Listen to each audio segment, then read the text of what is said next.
Companies throughout the country are talking about the need for automation to help keep operations running.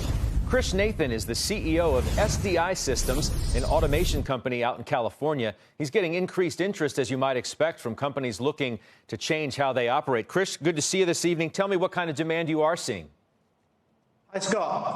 Thanks for inviting us on the show.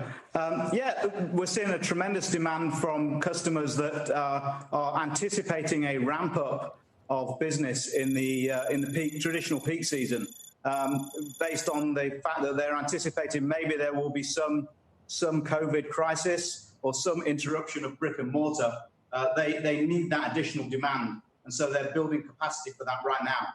Been thinking a lot about this question. I'm wondering, how much do you think we're pulling forward demand from years down the road now because of COVID-19 in ways that we otherwise might not have done?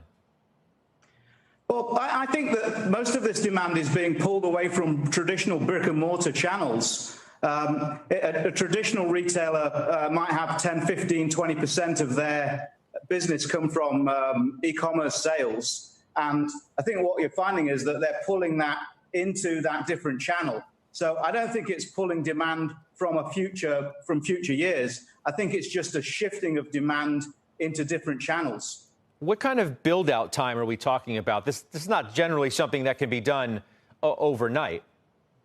Yeah, absolutely. It takes 6 to 9 months to build the types of systems that we build that would enable a client to ramp up and improve efficiency in their distribution center. How about the cost? Give me an idea of going, if not fully automated, but at least more automated. What does that cost a business? I mean, systems can cost from $1 million up to north of $50 million. So they're big investments, but paying big dividends and allowing those customers to really service their clients appropriately and deliver that 1-day, 2-day service or same-day service in some situations. You know, the other side of this, obviously unavoidable to have this conversation, is the future of the worker. Him or herself, and how they're going to be impacted for years, if not forever, as a result of this push for automation. How should we think about that tonight?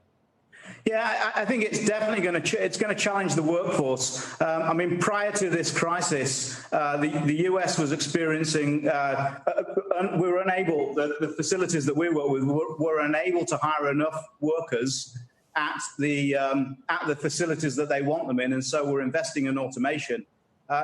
Obviously, that's changed now with this crisis. There's going to be a massive amount of people available, but I do believe that this automation will change the face of the employment landscape, no doubt.